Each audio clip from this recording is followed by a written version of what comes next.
For question 4, we have a number of questions, all referring back to this graph that we've got here. So let's go with this. So given the graph of f as shown above, what are the roots of f and what are their multiplicities? So we want to find where do they cross the x-axis. That's a root. So we're going to have a root here, a root here, a root here, and a root here. So I would list the roots as being negative 50,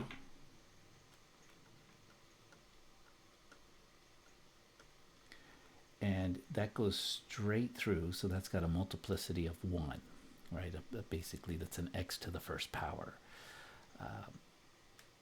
These other ones also go straight through, so these two, so it's kind of standard to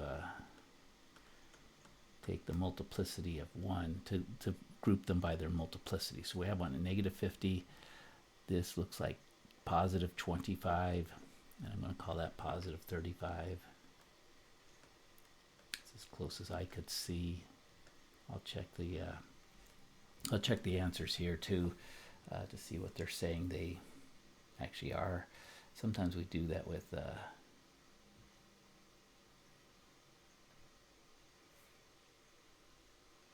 yeah, they're going to go with that. Okay, and then this one at that looks like negative 10. There is one here. It sort of just touches the graph. That happens when we have an x squared or a root that has a multiplicity of 2. So that's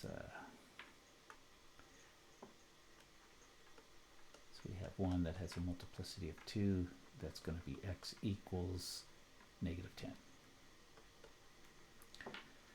What is the value f of 0? So that's when x is 0, what is y? That's our y-intercept, so that's its significance. It's the y-intercept. It's sort of the starting value in terms of if x is something about time, we don't know, but it's certainly what we could call an initial value. When x is 0, what is y? And it looks like that's 20, 1, 2, 3, 4. So if that's 20, that's got to be 5, 10, 15. No, let's see, 1, 2, 3, 4. So there's 5. So that would be 4. I guess it's each tick itself is going to be 4. Okay, let me just double check with my notes here. So I want to match up f of 0. They're saying it's negative 5.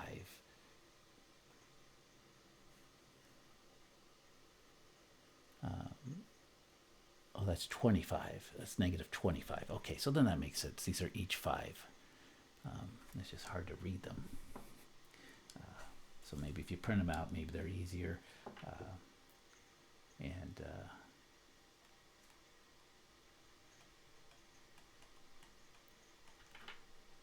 Just label the significance is it's the y-intercept. Approximate the inflection points of the function.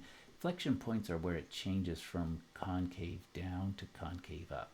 So I would say, and generally they're about halfway between the places where those occur. So that's a concave up, that's a concave down on this little part here, concave up here. So it's going to be, about right in here. It's maybe the best we could do. Same sort of thing happens where concave down to concave up here. So it's kind of between these two guys, about halfway,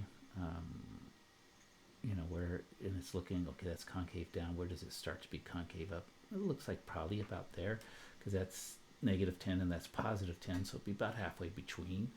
So I would put one there. So let's see, let's list them here. X equals, that's negative 10, that's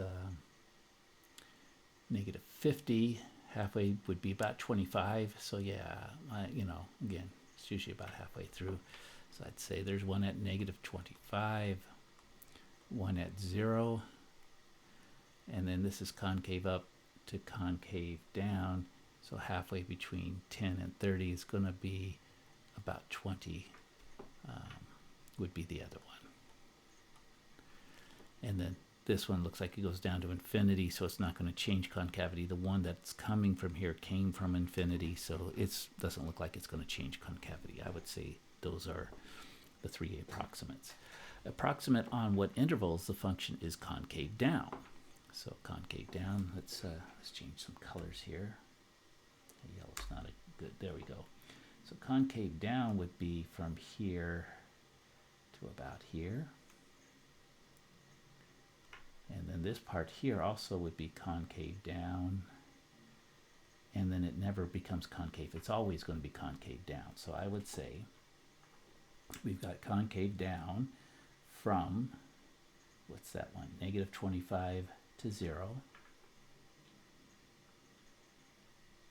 And we would use parentheses because at negative 25, it's kind of, that's a inflection change point. It's changing from concave up to concave down all the way to 0. And same thing happens at 0. That's a changing point where it's changing its concavity. So it's neither up nor down. It's the transition point. And then the other interval would be from, what did we call this? It looks like 20. And it's my and goes from 20 to infinity. And notice these are x values describing sort of the behavior of what's happening with the y values. So from x equals to 20 to infinity. Okay. And I mean, how I'm explaining them is correct. The difficulty is sometimes, again, we're estimating, so what I see might be different than what the actual intentions were. Yeah, they've got negative 27. I don't know how you can tell the difference between 27 and 25 for one of the flexion points, and then they've got the other one at x equals 2 and another at x equals 20. So we match up with 20. Their intervals are going to be different, so they go from negative 27 to 2. I went from negative 25 to 2, and then 20 to infinity. So we might not match up. Obviously, we don't match up, and I'm not going to change mine. It's as good as I can tell. I don't know how they would go about doing what they're doing for these answers. They probably have the function, and so they could probably actually get them. But with just the graph, this is as good as we can get. So notice it's approximate, so there is no wrong answer here. And had this been a multiple choice, there would not be a question that would give you that detail of being negative 27 or being negative 25. And just to show you, I'm looking at the key, so that's here. So I do refer back to that to see, so that again, as you go through this, you go, oh wait, little crow, it says it was negative 27, and I says, now you know why I say negative 25. That's what I see. Okay. And we could put a union here.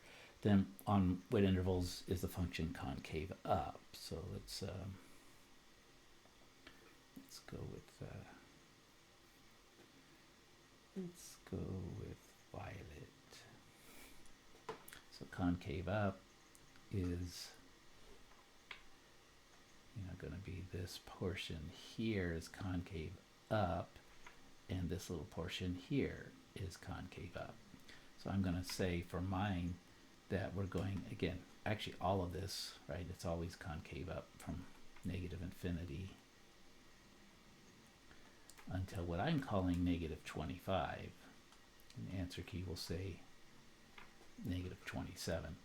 And then it's concave up from what I'm calling 0, right? And I think I'm more correct. Again, they may have the function itself, but I'm going from halfway between this one to here.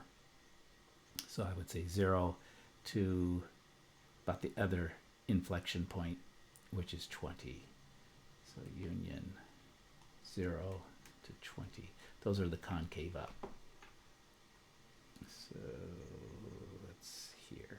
I'll erase this because it's getting messy, right? Approximate on which interval the function is decreasing. So now we're gonna, it's just too messy, so we're gonna remove those. If you still have questions, go back and review those. Let me just clear this. There we go, that was nice and easy. So now we're gonna start with, where is it decreasing? So decreasing, let's go with the highlighter and let's go with orange.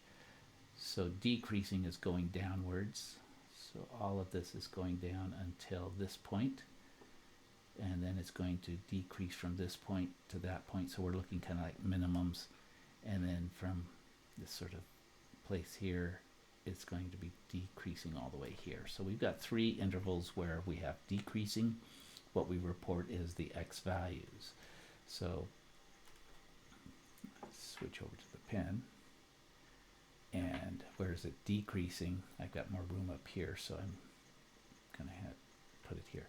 I would say from negative infinity to about this low point here, this minimum point, negative 40.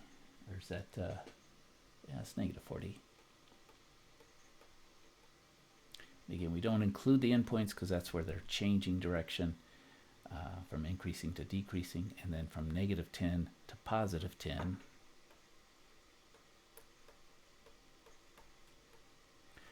And then from 30 to infinity. Union 30 to positive infinity. And those are all our x values that give us this behavior. And then what you'll see where it's increasing is just sort of the opposites of those.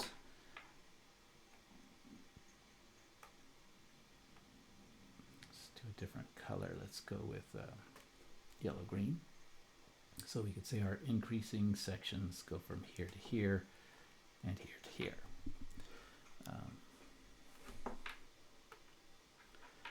So increasing will go from negative 40 to negative 10, union 10 to 30. So you kind of see these spaces. It's either increasing or decreasing. We have no constant where it would be flat or horizontal, right? So those are the 2 areas we have there. Let's clear this out and see what the additional questions they're going to ask about this one. And again, on the test, you get pretty much 1 question per section, or per, per graph. You might get multiple questions like this, but each one has multiple choice answers. So it won't be as, oops, what did we do? Oh, I want to clear this out. Okay, and then let's see what our last few questions are about. Then, okay, what intervals is the function negative and positive? We'll look at that. As x goes to positive infinity, what's y doing? Okay, we could do that. Does it have odd degree or even degree? What is the sign of the leading coefficients polynomial? Okay, so let's answer kind of in reverse order. So we'll look at the degree. Since it comes from one area and goes to another, so remember this is like the saguaro cactus, one arm's up, one arm's down. We know it has to be odd. And my tools for this are not real great, so I can't really go back and forth. So it has an odd degree. Okay, so k is an odd degree.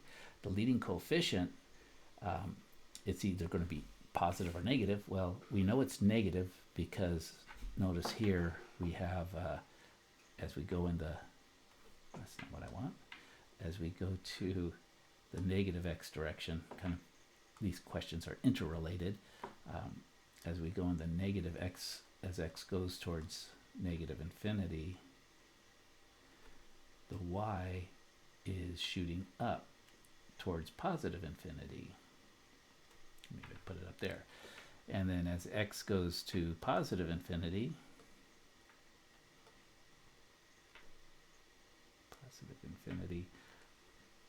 y is going down, well, not equal, is going down to negative infinity. So kind of the opposites. opposite signs. So that's telling us, and watch as I try to scroll here, I keep those things. It's the leading coefficient is going to be negative. So we've answered those two. And this compute these limits, so as x goes to positive infinity, we've already really mentioned that, what's happening, y, the limit would be y is going towards negative infinity. And when x goes towards negative infinity, what's happening to the function value, f of x? It's going towards positive infinity. So they're opposites, just from looking at the graph.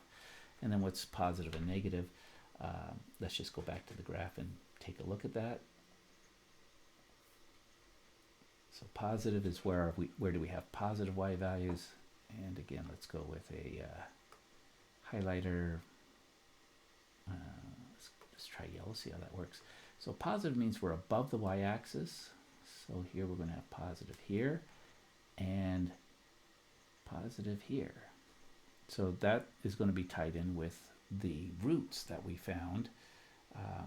Did we find any roots? No, they didn't ever have us find roots, but those are going to be positive y values. That's for positive function values.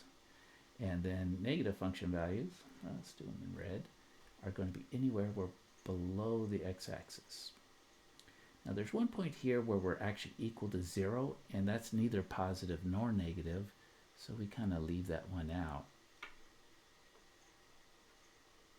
So we don't just go from, what's this, negative 50 all the way to what that looks like, 25, right? We're going to have to take out this negative 10. So the way we list this, we come to our pen, and we're going to go with the positive function values.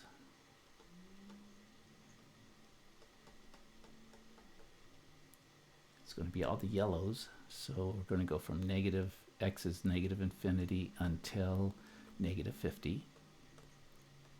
And again, negative 50 is where it crosses the x-axis, so maybe we did, oh, we answered that up here. We did talk about the roots. I thought we did. And then we're going to the other place we get positive values, union, all the way over here, positive 25 to looks like positive 35. I think we got those as our values. Okay, so those are our positives, function values, positive f of x's, right? Those are the outputs. Our negative f of x values are going to occur with the red, and we're going to go from negative 50 until negative 10.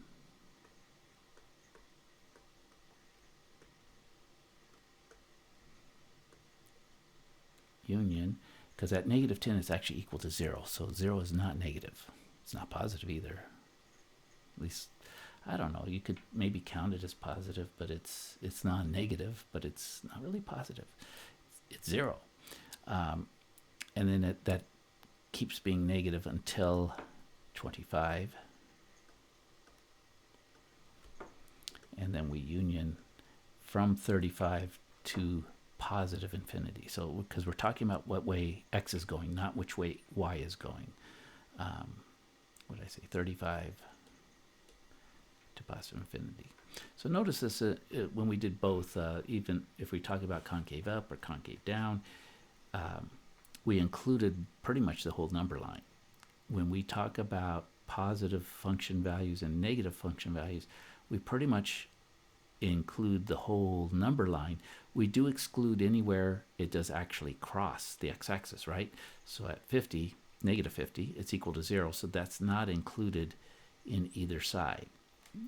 Negative 50 is where it's equal to 0. It's not positive, it's not negative. Same thing with negative 10. It's crossing there, it's not positive, and it's not negative.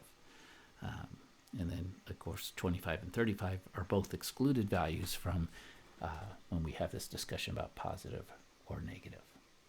All right, that's question number 4, many steps.